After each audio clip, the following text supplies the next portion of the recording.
alimenti dayandırsalar heç bir boşanma olmaz. O da bir fikirdir.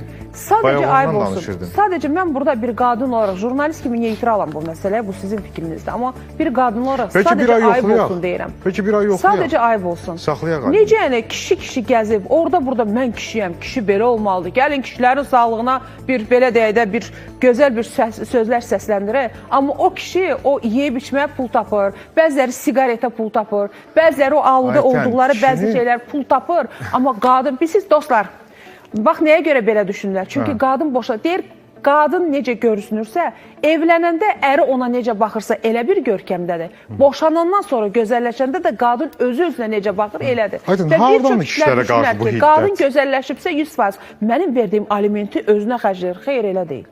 Elə deyil. Ola bilsin ki, bəzi 10 nəfərdən 2 qadın bunu eləyər, amma 8 qadın bunu eləyər. Aşıqda gördüyünü çağırır. Adam hamının yerini yazmayıb. Görmək başqa. Aşıq gördüyünü çağırır. Adam öz fikrini yazıb, yəni onu görüb onu yazıb.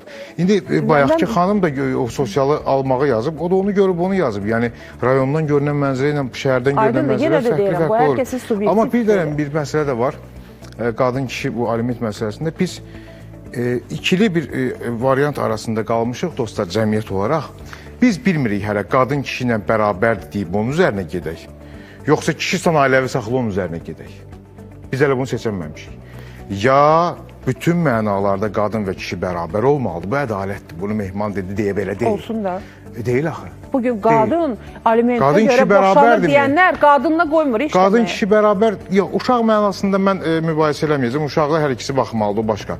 Amma bütün mənalarda bərabər olandan sonra kişilər və qadınlar ədalətli şəkildə donalacaqlar.